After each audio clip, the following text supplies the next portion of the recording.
How did Hoodie get started, and what problem is it solving? Good question again.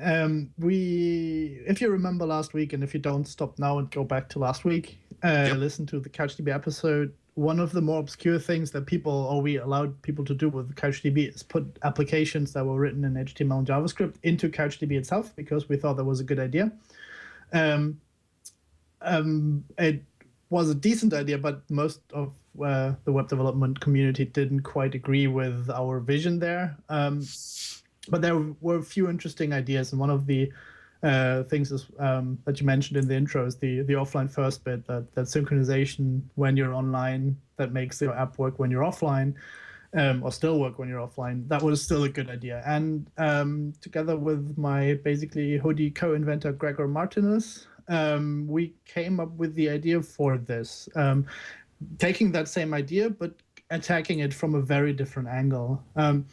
And the way that came about is that we were at a conference, and Gregor was showing me an app that he built using all that CouchDB technology. And one of the things I should mention is we always had this vision for these CouchDB applications, but we only ever built like 20% of it. And Gregor came over and told me, "Hey, Jan, I built this app using the Couch app stuff, and I noticed you're missing a bunch of stuff. I wrote a bunch of node modules to fill in the gaps." So he kind of wrote the missing 80%.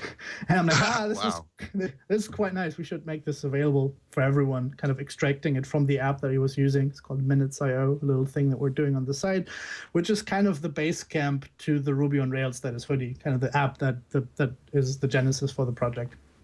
So it has a CouchDB heritage, but we attacked it from a very different angle.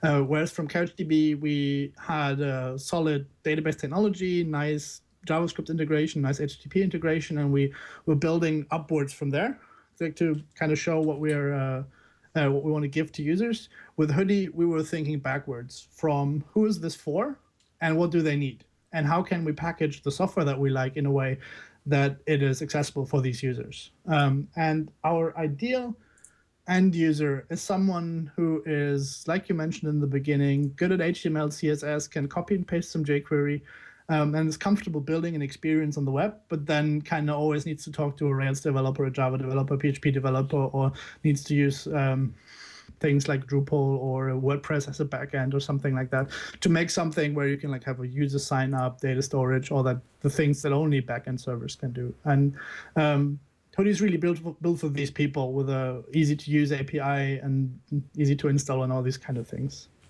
That's the like 30,000 foot overview.